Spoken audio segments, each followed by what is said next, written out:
Hello. പല പല വിശേഷങ്ങൾ ഇന്നുണ്ട്. പ്രത്യേകിച്ച് പറയാനുള്ളത് പലനാൾ കള്ളൻ ഒരു നാൾ പിടിയിൽ എന്ന് പറയുന്നത് പോലെ തന്നെ കൺമണിയുടെ ചില ജീവിതത്തിലെ ചില കാര്യങ്ങളിൽ ഇന്ന് തന്നെ ഒരു തെളിവുണ്ടാകും. എന്തായാലും നമുക്ക് വിശേഷങ്ങളിലേക്ക് നോക്കിയാലോ. അതായത് ആ സുലോചന അമ്മായി അകത്ത് നടക്കുന്ന കാര്യങ്ങളെല്ലാം പുറത്തു നിന്ന് കാണുന്നുണ്ട് കേട്ടോ. അതായത് ശാന്തയും പിന്നെ വിനയം മാഷും അടുത്തടുത്ത് നിന്ന് സംസാരിക്കുകയാണ്. കൺമണിയുടെ കാര്യം എടുത്തിടുന്നുണ്ട്. ആ സമയത്ത് വിനയം പറയുന്നുണ്ട്, എന്തായാലും നിങ്ങൾ നല്ല രീതിയിൽ തന്നെയാണ് കാര്യങ്ങൾ കൈകാര്യം ചെയ്തത്.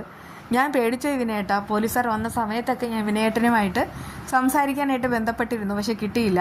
അപ്പോഴേക്കും അയാൾ ഒരു പുളു തട്ടുന്നുമുണ്ട്. അയ്യോ അതെ, ഞാൻ ഈ കവിയരങ്ങിൻ്റെ സദസ്സിലായിരുന്നു. അയ്യോ, കല്യാണം കഴിഞ്ഞാൽ എന്നെയും കൂടെ കൊണ്ടുപോകാവോ എന്നൊക്കെ ഇങ്ങനെ ആ സ്ത്രീ കൊഞ്ചി ചോദിക്കുന്നുണ്ട് കേട്ടോ.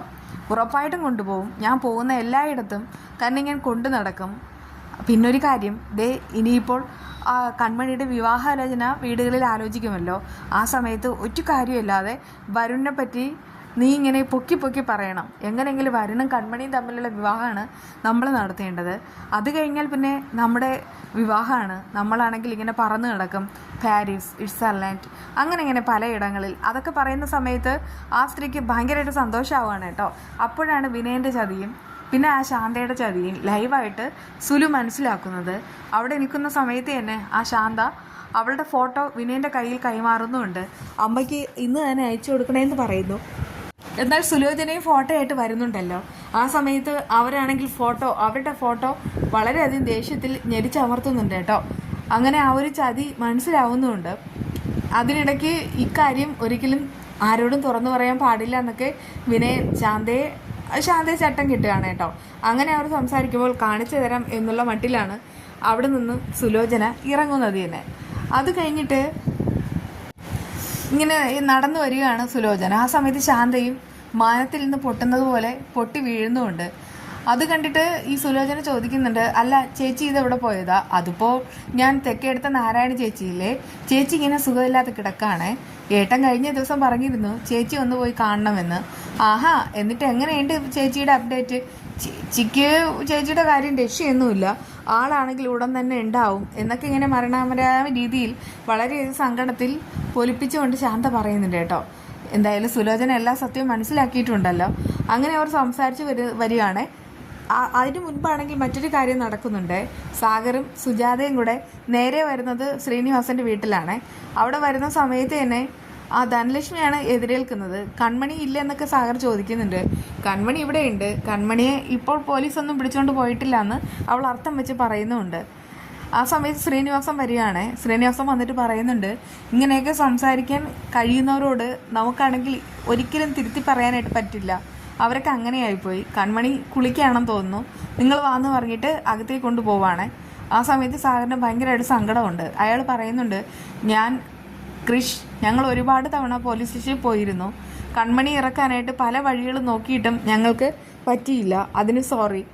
അത് കേട്ട് ശ്രീനിവാസം പറയുന്നുണ്ട്, സാരമില്ല സാർ, അതൊന്നും കുഴപ്പമില്ല, കൺമണി ഇറങ്ങിയല്ലോ, ഒന്നും നിങ്ങളുടെ തന്നെ തെറ്റും കുറ്റവും ഒന്നുമല്ല. അപ്പോഴാണ് നമ്മുടെ കൺമണിയുടെയും വരവ്. അതിനു മുമ്പാണെങ്കിൽ നമ്മുടെ കൃഷിൻ്റെ ഫോണിലേക്ക് കൃപ വിളിക്കുകയാണ്. എന്നിട്ട് പറയുന്നുണ്ട്, അല്ല ചേട്ടനാണെങ്കിൽ പൂജയോ മന്ത്രമോ എന്തെങ്കിലും ചെയ്തിട്ടുണ്ടോ? അച്ഛനാണെങ്കിൽ കൺമണിയെ കാണാൻ പോയിട്ടുണ്ട്. ആഹാ, അച്ഛൻ കാണാൻ പോയതിനാണോ നീ ഇങ്ങനെ ചോദിക്കുന്നതെന്ന് കൃഷി ചോദിക്കുന്നുണ്ട്. അതല്ല, മറ്റൊരാൾക്ക് ഭയങ്കരമായിട്ട് മാറ്റം. അമ്മയും ചാടിപ്പിടിച്ച് കൺമണിയെ കാണാനായിട്ട് അച്ഛനോടൊപ്പം പോയിട്ടുണ്ട്. അത് കേട്ട് കൃഷി പറയുന്നുണ്ട്, അല്ല അച്ഛൻ ഫോഴ്സ് ചെയ്തിട്ടുണ്ടാകും. ഇല്ലെന്നേ, ഞാനിവിടെ ഉണ്ടായിരുന്നതല്ലേ, അമ്മയ്ക്ക് നല്ല മാറ്റമുണ്ട്. ആണോ? അല്ല ഏട്ടൻ്റെ സ്ഥിതി എന്താ? അത് കേട്ട് കൃഷി ഇങ്ങനെ പറയുന്നുണ്ട്, ഇവിടെ എന്ത് പറയാൻ, നമുക്ക് വീട്ടിലെ കാര്യങ്ങളാണെങ്കിൽ എത്ര സംസാരിച്ചാലും മതിയാവില്ല. പക്ഷെ ഇവിടെ സാരമില്ല, ദേവിജി സംസാരിക്കുന്നുണ്ട്, എന്നാലും ഒരു മ്ലാനതയുണ്ട്.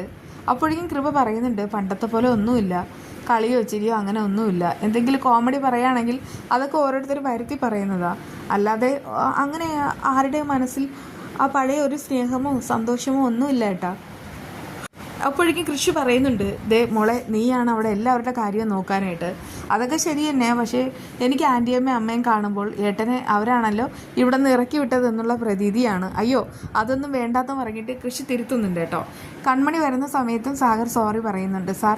സാറാണെങ്കിൽ എനിക്ക് വേണ്ടിയിട്ട് ഒരുപാട് സമയം അവിടെ വന്ന് സംസാരിച്ചെന്നുള്ള കാര്യമൊക്കെ എനിക്കറിയാം. പക്ഷേ ആ പോലീസുകാരില്ലേ, അവരാണെങ്കിൽ നേരത്തെ തന്നെ ചിലത് തീരുമാനിച്ചിട്ടായിരുന്നതെന്ന് മനസ്സിലായി. അതുകൊണ്ടൊക്കെ എനിക്ക് ജാമ്യം കിട്ടാത്തത്. അത് സാരമില്ലെന്നൊക്കെ പറഞ്ഞിട്ട് അവരെ ആശ്വസിപ്പിക്കുന്നുണ്ട് കേട്ടോ. അതേസമയം അമ്മായിമാർ ഈ സാഗറും സുജാതയും വന്നത് കണ്ടിട്ട് അങ്ങോട്ട് ഓടിയെത്തുകയാണ്. എവിടെ പോയതെന്നൊക്കെ ചോദിക്കുന്നുണ്ട്. ഞാനൊന്ന് പുറത്തു പോയതാ, പക്ഷെ ചേച്ചിയാണെങ്കിൽ തെക്കേടുത്ത് നാരായണ ചേച്ചി കാണാൻ പോയതാ. കഴിഞ്ഞ ദിവസം ഏട്ടൻ പറഞ്ഞിട്ടാ പോയതെന്നൊക്കെ സുലോചന ആപ്പ് വെച്ച് പറയുന്നുണ്ട്.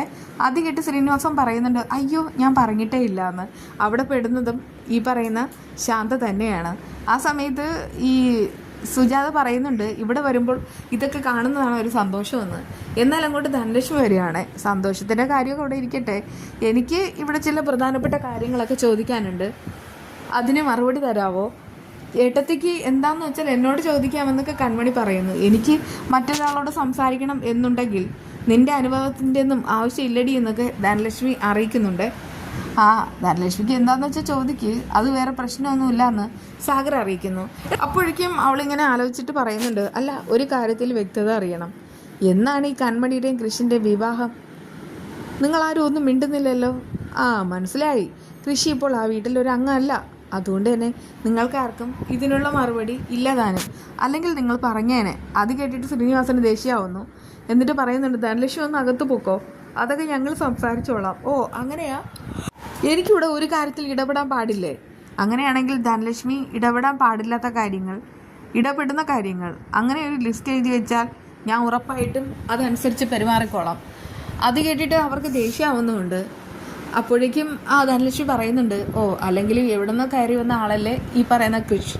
അതുകൊണ്ട് തന്നെ നിങ്ങൾക്ക് കൃഷിന് വേണ്ടിയിട്ട് ഒന്നും കൊടുക്കാനായിട്ട് കഴിയില്ല. കൃഷിൻ്റെയും കൺമണിയുടെയും വിവാഹം നടത്തിയാൽ കുടുംബത്തിൽ നിന്ന് എന്തെങ്കിലും ഭാഗിച്ച് കൊടുക്കേണ്ടി വരും.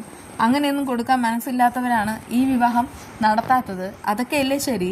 അത് കേട്ട് സാഗറിന് ദേഷ്യമാവുന്നുണ്ട് കേട്ടോ. സാഗർ പറയുന്നുണ്ടോ, നിർത്തുന്നുണ്ടോ? നിന്നോട് ആരാ പറഞ്ഞത് കൃഷി ഞങ്ങളുടെ മകനല്ല എന്ന്? കൃഷി ഞങ്ങളുടെ മകൻ തന്നെയാ, അതിലൊരു മാറ്റം ഉണ്ടാവില്ല. അത് കേട്ട് ഈ സുജാത വളരെയധികം സങ്കടത്തിലിരിക്കുകയാണ്. അപ്പോഴേക്കും അവിടെ നിൽക്കുന്ന ധനലക്ഷ്മി പറയുന്നുണ്ട്, അതിപ്പോൾ നമ്മൾ ആരെങ്കിലും പരിചയക്കാരെ കാണുമ്പോൾ ഇതെൻ്റെ അനുജൻ അല്ലെങ്കിൽ അനുജത്തി മകൾ എന്നൊക്കെ ഇങ്ങനെ പറയില്ലേ എന്ന് കരുതിയിട്ട് സ്വന്തം ഒന്നും അല്ലല്ലോ, കൃഷി എൻ്റെ സ്വന്തം തന്നെയാന്നൊക്കെ സാഗർ ഇങ്ങനെ ഉറപ്പിച്ച് പറയുന്നു. അതൊന്നുമല്ല എൻ്റെ വിഷയം. കൺമണിയുടെയും കൃഷിയുടെയും വിവാഹം എപ്പോഴാണ് നടത്തുന്നത്? അത് ഞാൻ പലതവണ ചോദിച്ചിട്ടും നിങ്ങളാരും അതിന് മറുപടി തരുന്നതുമില്ല. ഇത്രയൊക്കെ പറഞ്ഞ സമയത്ത് കൺമണിയെല്ലാം കേട്ടുകൊണ്ട് നിൽക്കുന്നെങ്കിലും കൺമണിക്ക് ദേഷ്യമുണ്ട്. അവസാനം കൺമണി ഇടപെടുകയാണ്. എട്ടത്തിൽ നിർത്താവോ? എന്തൊക്കെയാണ് ചോദിക്കണേ? ഇവിടെ ഇരിക്കുന്ന 2 മനുഷ്യർ അത് ആരാണെന്നറിയാവോ? ഞാൻ ഏറ്റവും കൂടുതൽ ബഹുമാനിക്കുകയും സ്നേഹിക്കുകയും ചെയ്യുന്നവരാണ്.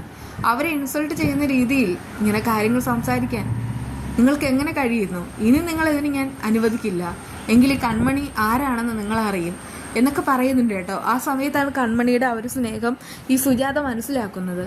എന്തായാലും വിശേഷങ്ങളുമായി വീണ്ടും